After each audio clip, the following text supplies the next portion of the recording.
Beni kovmaya kalktılar. Maxwell. Anonim şirketi genel merkezinin mermer zeminleri, hala çocukluğumdan hatırladığım o aynı boş sesle yankılanıyordu. 5 yıl sonra bu lobide durmak sürreal bir histi. Her şeyin aynı göründüğü ama bambaşka hissettirdiği eski bir fotoğrafın içine adım atmak gibiydi.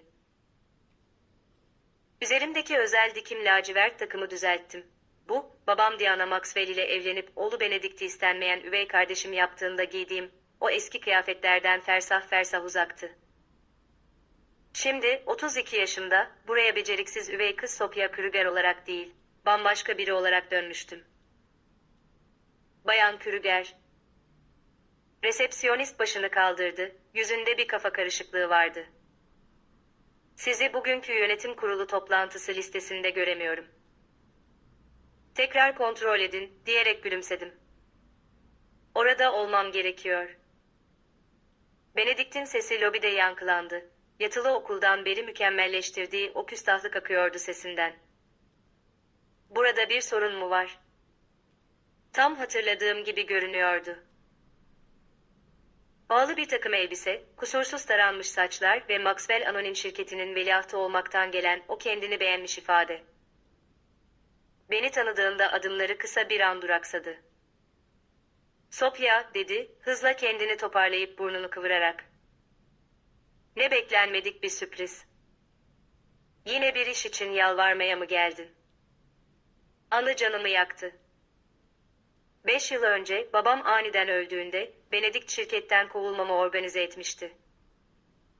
Herkes gerçeği bilmesine rağmen o buna bütçe kesintisi demişti. Üvey kız, Diana ve Benedict'in holding için kurdukları vizyona uymuyordu. Aslında, dedim sesimi sakin tutarak. Toplantı için buradayım. Benedict güldü. Ses mermer duvarlarda yankılandı. Toplantı mı? Ne kadar şirin. Üzgünüm küçük kardeş ama bu sadece hissedarlar için. Asansörün önünü kesmek için yoluma çıktı. Neden başka bir yere gidip girişimcilik oynamıyorsun? Son 5 yıldır ne yaptığımı bir bilseydi. Onlar benim kendi küçük işimde başarısız olacağımı düşünürken, ben babamın ölümünden çok önce başlattığı planı yürütüyordum. Bay Maxwell, diye araya girdi resepsiyonist çekinerek. Bir giriş var, az önce düştü. Bayan Kruger. İmkansız, diye azarladı onu Benedict. Tüm katılımcıları şahsen ben onaylıyorum. Telefonumu çıkarıp bu sabah aldığım bir e-postayı açtım. İlginç. Hissedarlar konusuna değinmen iyi oldu Benedict. Bugün pay defterine baktın mı hiç? Yüzünde ilk kez bir belirsizlik izi belirdi. Neden bahsediyorsun sen? Belki de bunu yukarıda konuşmalıyız, diye önerdim. Yönetim kurulu bekliyor sonuçta. Bu saçmalık. Yolumu kapatmaya devam etti. Güvenlik. O sırada Diana asansörden indi, beni gördüğünde yüzü ekşidi. Onun burada ne işi var? Anne ben hallediyorum, diyerek onu temin etti Benedict. Saatime baktım. Saat 9:58, toplantı 2 dakika içinde başlıyor. Bunu burada lobide mi tartışalım, yoksa biraz vakarınızı koruyup yukarı mı çıkmayı tercih edersiniz? Diana'nın kusursuz saçları ve donuk ifadesi altında, gözündeki o seyirmeyi gizleyemediğini gördüm. Çocukluğumdan iyi bildiğim bir işaretti bu, bir şeylerin ters gittiğini anlamıştı. Bırak çıksın, dedi Diana sonunda. Bu rahatsızlıkla yukarıda ilgileniriz. Asansörle yukarı çıkarken babamın bana söylediği son sözleri düşündüm. Sabırlı ol Sophia. Her şey hazırlandı. Sadece doğru anı bekle. Doğru an sonunda gelmişti. Toplantı odası tam hatırladığım gibiydi. Tavandan tabana pencereler, devasa bir maun masa ve beklentiyle bekleyen şehrin en güçlü 12 yöneticisi. Benedikt ve Diana'nın arkasından içeri girdiğimde bakışları şaşkınlık ile merak arasında gidip geliyordu. "Bu kapalı bir toplantıdır," diye ilan etti Benedikt yüksek sesle. Güvenlik birazdan gelip. "Aslında," diye sözünü kestim, "tam olarak burada olmam gerektiğini düşünüyorum." Gülümsedim ve Diana'nın yüzüne izledim. "Çoğunluk hissedarının bu toplantılara katılması gerekir, öyle değil mi?" O da ölüm sessizliğine büründü. Benedikt'in alaycı sırıtışı yüzünde donup kaldı. "Bazen en iyi intikam, sadece ortaya çıkmak değil, kanıtlarla ortaya çıkmaktır." Ben masanın diğer ucuna sakince otururken, odadaki gerilim bıçakla kesilecek kadar yoğundu. Benedikt ayakta kaldı, yüzü bir kızarıyor bir sararıyordu. "Bu absürt," diyerek sessizliği bozdu Diana. Manikürlü elleri sandalyesinin arkalığına sıkıca yapışmıştı. "Benedikt, derhal hukuk departmanını ara." Çantamı açtım ve üzerinde şirket logosu bulunan kalın bir klasör çıkardım. "Halledildi bile. Hukuk ekibiniz tüm belgeleri 1 saat önce aldı. Sanırım Bay Hartman her an burada olur." Toplantı odasının kapısı açıldı ve Maxwell Anonim şirketinin uzun süreli hukuk danışmanı Thomas Hartman içeri girdi. Bana başıyla selam verirken yüzü ciddiydi. "Belgeler yasaldır," diye ilan etti. Bu masada bir fısıltı dalgasına yol açtı. Son 5 yıl içinde Bayan Krüger, titizlikle yapılandırılmış bir dizi yatırım ve 7M'in hesapları aracılığıyla Maxwell Anonim şirketinin çoğunluk hissesini satın almıştır. Benedikt elini masaya vurdu. "Bu imkansız. Haberimiz olurdu. Her büyük hisse işlemi yönetim kurulunun onayını gerektirir." "Tabii eğer," diye gülümsedim, "bu hisseler birkaç yıla yayılmadıysa." Her biri bildirim sınırının hemen altında alım yapan birkaç paravan şirket satın aldık. Bu şirketler, bu sabah tüm varlıklarını Krüger Global Investments'a devretti. Diana sandalyesine çöktü. O kusursuz maskesi çatlıyordu. "Ne kadar?" diye sordu kısık sesle. "%75," diyerek netleştirdim ve yüzlerini izledim. Bu da beni derhal geçerli olmak kaydıyla Maxwell Anonim şirketinin ana hissedarı yapıyor. Yönetim kurulu üyeleri koltuklarında rahatsızca kıpırdandılar. Bunlar sıradan yöneticiler değildi. Diana'nın özenle seçtiği, mevkilerine onun nüfuzuna borçlu müttefikleriydi. "Bu babamın şirketi," diye titredi Benedikt'in sesi öfkeden. "Senin hiçbir hakkın yok." Sözünü kestim. "Babamın şirketi miydi gerçekten? Yoksa sen ve Diana onun vaktinden önce emekli olmasını tezgahlamadan önce onun CEO olduğunu unuttun mu?" Gerçek, odada ağır bir hava gibi asılı kaldı. Herkes Diana'nın hem şirketi hem de babamın hayatını nasıl manipüle ettiğini, Benedikt'i veliaht yapmak için babamı nasıl sistemli bir şekilde devre dışı bıraktığını biliyordu.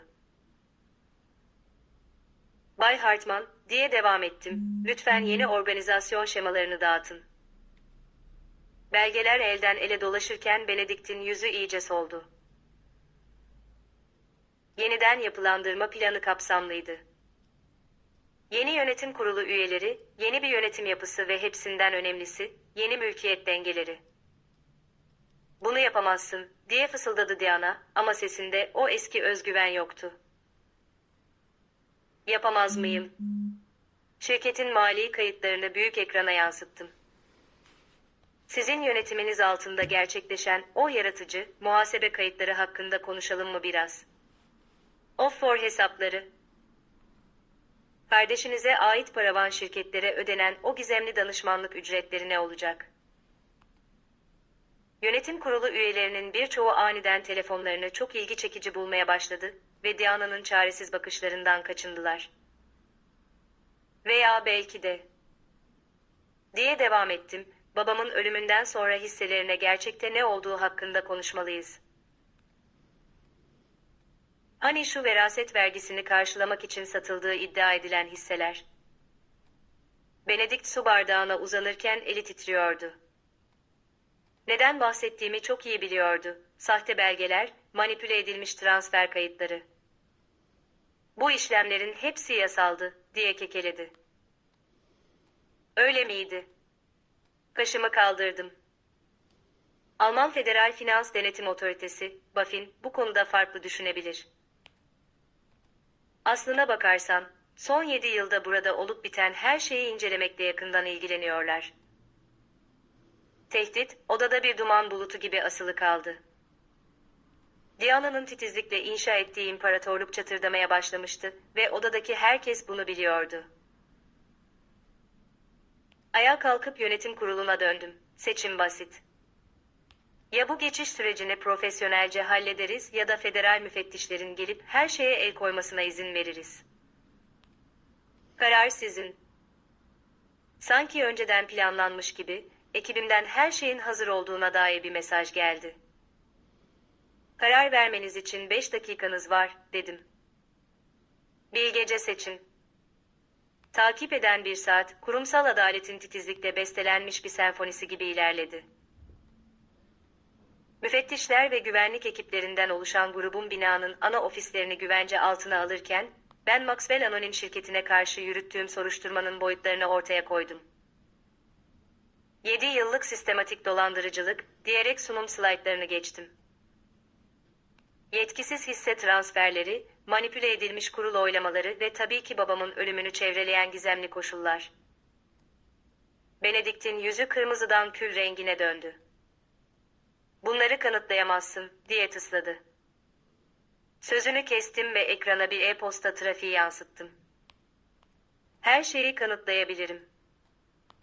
Kalp krizinden önceki gece babamla yaptığın o gece yarısı görüşmesi de dahil. Diana sandalyesi arkaya devrilecek kadar hızlı ayağa fırladı.